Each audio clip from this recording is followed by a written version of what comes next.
Ryan, this one I absolutely nailed. I had no fear of the Denver Nuggets in this one. I knew Steph was healthy enough to come back. I did not see Jordan Poole turning into what he became in those first few games. But look, call it whatever you want. Stephen A. calls him Lethal Weapon 3, and no, he's not talking about the movie.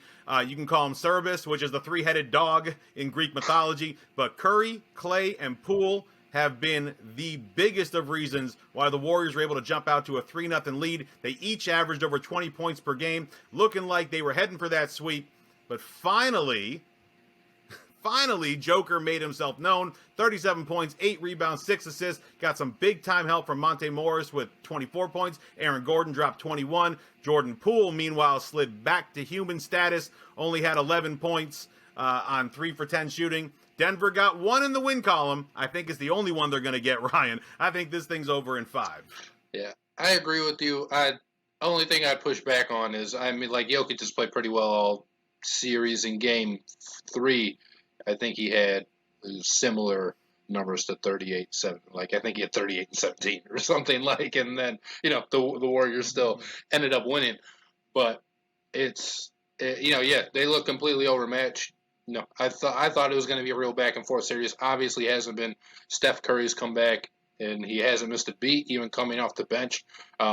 He's put up 30-point games consistently at 20 points, and then he's still in there when the game's on the line at the end.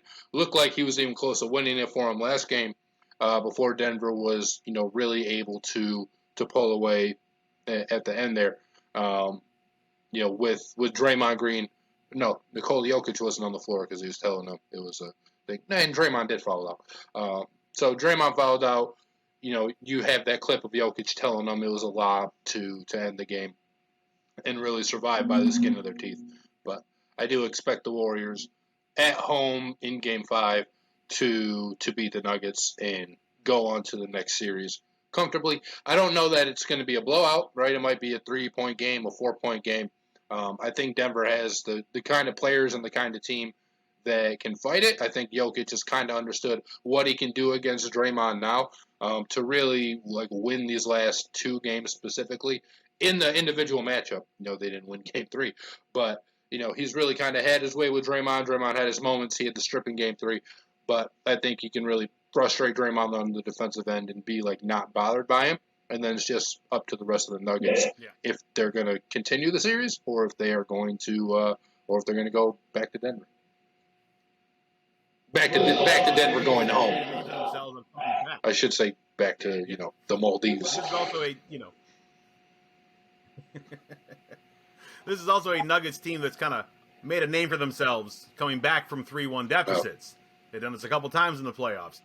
I don't think they have the horses for this one. I don't think they faced a team as good as Golden State is in their other 3-1 comebacks. This is a championship team, a championship head coach, championship stars.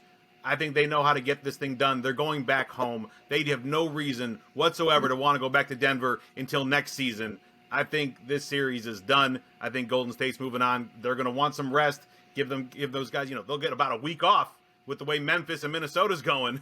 They're going to get about a week off if they can end this series in 5, and I think they have the horses to absolutely do it. And Golden State's never blown a 3-1 lead, so they're safe there. Nope, never. Not without the NBA's help, anyway.